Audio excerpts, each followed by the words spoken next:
যুক্তরাষ্ট্রের মধ্যপ্রাচ্য বিষয়ক বিশেষ দূত স্টিভ উইটকফ যে তথ্য সামনে এনেছেন তা মধ্যপ্রাচ্যে বারুদের স্তূপে আগুন ধরিয়ে দিয়েছে।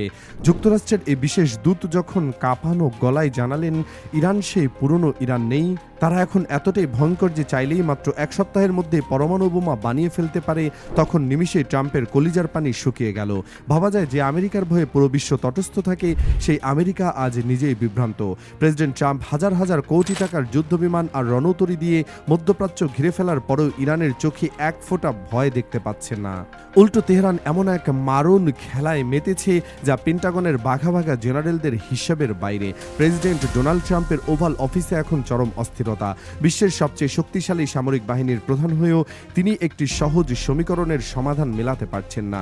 ট্রাম্পের প্রশ্ন একটাই, এত বিপুল সমরাস্ত্র, এত বিশাল নৌবহর চোখের সামনে দেখার পরেও ইরান কেন ভয় পাচ্ছে না? কেন তেহরান এখনো নতি স্বীকার করছে না?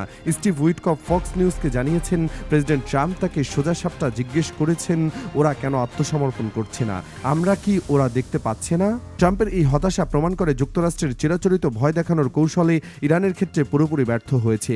ওয়াশিংটন ভেবেছিল F-35 আর B-2 বম্বারের গর্জন শুনলেই ইরান আলোচনার টেবিলে দৌড়ে আসবে, কিন্তু ইরানের শীর্ষ নেতৃত্ব যে কঠিন মানসিকতা দেখাচ্ছে তা ট্রাম্পের সব হিসেব নিকেশ ওলটপালট করে দিয়েছে।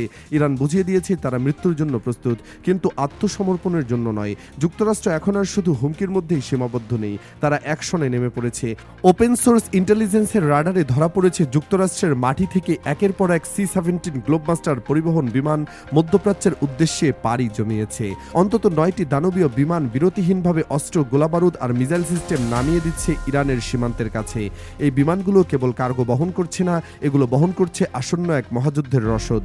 2003 সালে ইরাক হামলার আগে ঠিক যেভাবে আকাশপথ ব্যস্ত হয়ে উঠেছিল, এবারের পরিস্থিতি তার চেয়েও কয়েক গুণ বেশি ভয়াবহ।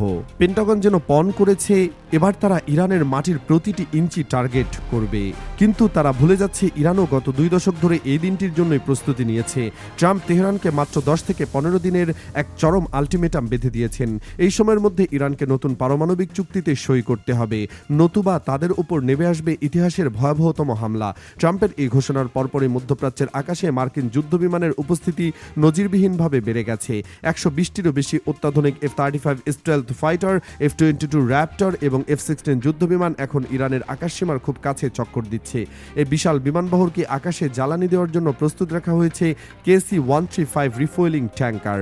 অর্থাৎ একবার হামলা শুরু হলে এই বিমানগুলো মাটিতে নামবে না, আকাশ থেকেই তারা ইরানের ওপর আগুনের বৃষ্টি ঝরিয়ে দেবে। সবচেয়ে আতঙ্কের বিষয় হলো E-3 সেন্ট্রি এবং B-2 স্টেলথ বোম্বারের উপস্থিতি।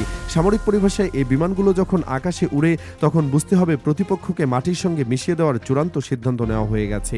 B-2 বোম্বারগুলোর মাটির অনেক গভীরে থাকা বাংকার ধ্বংস করতে সক্ষম, কিন্তু ইরানের প্রতিক্রিয়া বিশ্বকে চমকে দিয়েছে।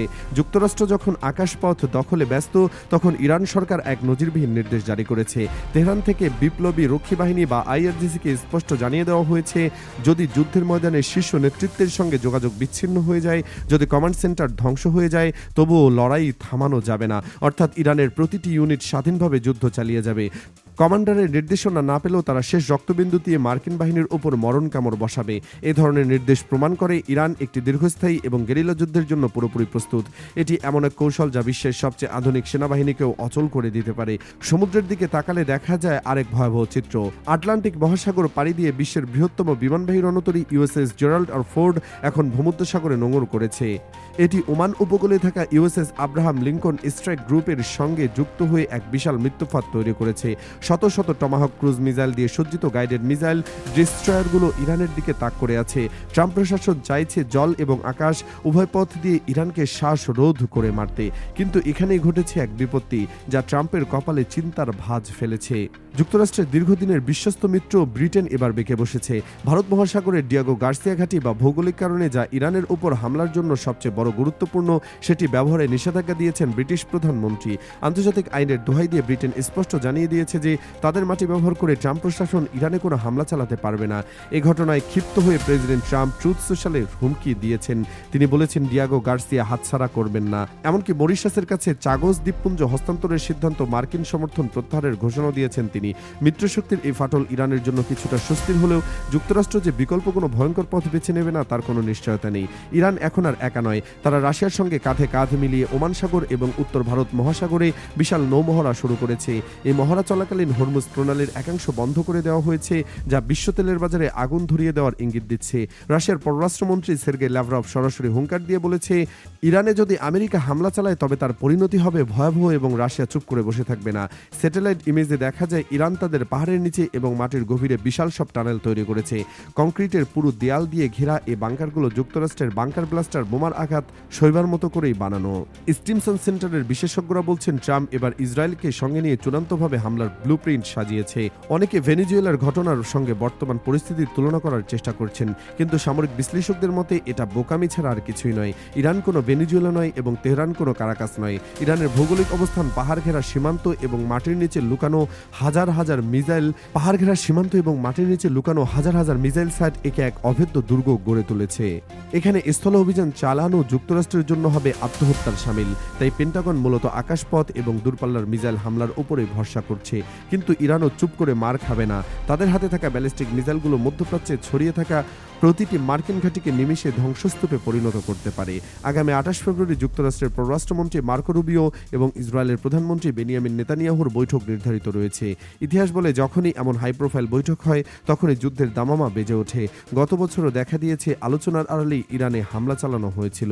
এবারও সেই একই ইতিহাসের পুনরাবৃত্তি হতে চলেছে কিনা তা নিয়ে সারা বিশ্ব আতঙ্কে আছে। ইরান জাতিসংঘে চিঠি দিয়ে জানিয়েছে তারা যুদ্ধ চায় না, তবে আক্রান্ত হলে তারা এমন জবাব দেবে যা যুক্তরাষ্ট্র কল্পনাও করতে পারছে না। 10 থেকে 15 দিনের আলটিমেটাম শেষ হতে আর বেশি দেরি নেই। ঘড়ির কাঁটা টিকটিক করে এগিয়ে চলছে এবং এক মহাপ্রলয়ের দিকে। প্রেসিডেন্ট ট্রাম্পের আঙ্গুল এখন ট্রিগারে, আর ইরানের হাতে মিসাইল লঞ্চারের বোতাম। পৃথিবী হয়তো খুব শীঘ্রই এমন একটি যুদ্ধের সাক্ষী হতে চলেছে যা একবিংশ শতাব্দীর ইতিহাসকে বদলে দেবে।